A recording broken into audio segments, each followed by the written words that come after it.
ఈ రోజు మన వీడియోలో మా ఇంట్లో చపాతీ పిండిని ఎలా మేము ప్రిపేర్ చేసుకుంటామో అనే వీడియో గురించి అయితే మీకు చూపించాలనుకుంటున్నాను. చపాతీ పిండి అంటే ఓన్లీ గోధుమలతో చేసేది కాదు. ఇవైతే 8 రకాల చిరుధాన్యాలతో చేసుకున్న చపాతీ పిండిది. కొంతమందికి రోజు చపాతీ తింటే స్టమక్ పెయిన్ వస్తుందని భయపడుతుంటారు కదా, అటువంటి భయం ఏమీ లేదు. ఎందుకంటే ఇక్కడ మనము 8 రకాల చిరుధాన్యాలతో చపాతీ ప్రిపేర్ చేస్తున్నాం కాబట్టి చిన్న పిల్లల నుంచి పెద్దవాళ్ళ వరకు కూడా చక్కగా తినేయొచ్చు. ఈ చపాతీ హెల్త్ కి చాలా మంచిది. ఎటువంటి గ్యాస్ట్రిక్ పెయిన్ గానీ స్టమక్ పెయిన్ గానీ రానే రావు. మరి ఆ 8 రకాల చిరుధాన్యాలు ఏంటేంటో ఇప్పుడు చూసేద్దాం రండి. ఇక్కడ నేను 250 గ్రామ్స్ కొర్రలను అయితే తీసుకున్నాను. వీటిని ఒక ప్లేట్ లో వేసి రాళ్ళేమీ లేకుండా శుభ్రపరిచిన తర్వాత ఒక బౌల్ లో అయితే వేసుకోవాలి. నెక్స్ట్ ఇప్పుడు 250 గ్రామ్స్ ఊదలను అయితే తీసుకుంటున్నాను. వీటిని కూడా సేమ్ ప్లేట్ లో వేసి నీట్ గా రాళ్ళవి లేకుండా శుభ్రపరిచిన తర్వాత ఒక బౌల్ లోకి అయితే వేసుకోవాలి. ఇప్పుడు మరో 250 గ్రామ్స్ కొర్రలను అయితే తీసుకుంటున్నాను. మొదటి తీసుకునే కొర్రలకి వీటికైతే కలర్ డిఫరెంట్ గా ఉంటుంది. 250 గ్రామ్స్ సామల్ని అయితే తీసుకుంటున్నాను. ఇవి చూడటానికి అన్ని ఒకే రకంగా ఉంటాయి గానీ కలర్స్ మాత్రం తేడా ఉంటుంది. వీటితో పాటు ఒక 250 గ్రామ్స్ సజ్జలను అయితే తీసుకోవాలి.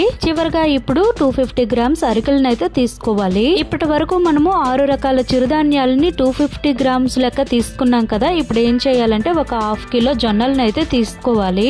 ఇక్కడ మనం జొన్నలను అయితే 1/2 కిలో తీసుకున్నాం కదా, అలానే గోధుమలను అయితే 2 kgs అయితే తీసుకోవాలి. ఇప్పుడు ఈ గోధుమలను కూడా నీట్ గా రాళ్ళు ఏమీ లేకుండా శుభ్రపరిచిన తర్వాత ఒక బౌల్లో వేసుకొని చిరుధాన్యాలన్నింటినీ కూడా కలుపుకున్న తర్వాత ఒక 1 అవర్ టైం అయినా సరే ఎండలో అయితే ఆరపెట్టుకోవాలి. నేనైతే ప్రతిసారి కూడా ఇలా ఎండలో ఆరపెట్టిన తర్వాతనే పిండి అయితే పట్టిస్తాను. ఇక్కడ నేనైతే ఒక 3 అవర్స్ టైం అయితే ఎండలో ఉంచాను. ఇవైతే బాగా ఎండాయి కదా. ఇప్పుడు ఏం చేయాలంటే ఒక డబ్బాలోకి అయితే తీసుకోవాలి. ఇలా డబ్బాలో వేసుకున్న తర్వాత నేను డైరెక్ట్ గా పిండి గిర్నీకి అయితే తీసుకొచ్చాను. ఇంతేనండి, ఇక్కడ మనకి 8 రకాల చిరుధాన్యాలతో చపాతీ పిండి అయితే రెడీ అయిపోయింది. ఇప్పుడు బౌల్ తీసుకొని అందులో కొద్దిగా చపాతీ పిండిని వేసుకొని ఇందులో ఒక 1/2 టేబుల్ స్పూన్ దాకా సాల్ట్ ని వేసుకొని గోరువెచ్చని నీటితో అయితే కలుపుకోవాలి. లేదంటే చల్లటి నీళ్ళు అయినా సరే పర్వాలేదు. ఈ పిండిని కలిపిన వెంటనే చపాతీ చేసుకోవాలి. ఎందుకంటే ఇవి అన్ని చిరుధాన్యాలతో కలిపిన చపాతీ పిండి కదా, నార్మల్ చపాతీ పిండిలా ఎక్కువ టైం ఉంచకూడదు. ఇక్కడ నేనైతే పుల్కా టైప్ లో చేసుకుంటున్నాను. మీకు ఎలా నచ్చితే అలా అయితే చేసుకోవచ్చు. ఈ చిరుధాన్యాలతో చేసిన చపాతీ అనేది చాలా టేస్ట్ గా ఉంటుంది. మా పిల్లలు అయితే నార్మల్ గా కర్రీ లేకుండా ఒట్టి చపాతీనే తినేస్తారు.